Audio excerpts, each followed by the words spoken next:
जुन्या जमान्यातलं दगडी बांधकाम बघून आताचं विज्ञान, आताचं शास्त्रज्ञ हात जोडणार आहे त्यांच्यासमोर, कारण की ही कोडं अजूनपर्यंत कोणालाही सुटलेलं नाही. तर हर हर महादेव भावनातला मी वाईमधल्या ढोल्या गणपतीपाशी आलेलो आहे भावना दर्शन घेण्यासाठी, आणि मला जस्ट आता समजलं की ही जी कोड आहे का ना, ही अजूनपर्यंत कोणाला सुटलेलं नाही. ही कसं कोड आहे सांगतो मला. आता इथं 2 नाग आहेत, इकडे खेकडे ही 2 नाग आहेत, ह्यांची शिफ्टी हुडकून दाखवायची. आता समजात मोठा ट्विस्ट. आता नुसतं बघा तुम्ही, हे बघा का, ह्या सापाच्या तोंडापासून चालू करतो. हो का, इथनं असं आलो, असं गेलो, हो का, इथनं असं जाऊन असं इथं गेलो, हे कुंड असं नाही, इथनं असं, हे का इथनं असं आलो, हे का इथनं आलो, मला शिफ्टीकडे जायचं या, हे का मी ह्याच्या तोंडाकडे आलो.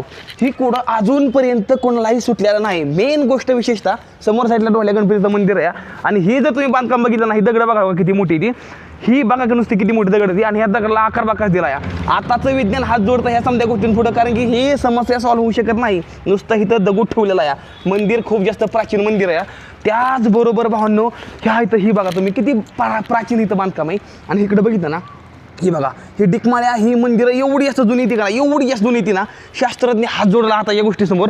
जर त्यांना ही गोष्टी सोडवता आल्या तर तुम्हाला कसं काय वाटतंय, तुम्ही कधी कोडं सोडलंय का मला कमेंट करून सांगा. आणि वाईमधल्या ढोल्या गणपतीला आल्यानंतर ना ही गोष्ट तुम्ही नक्कीच बघा.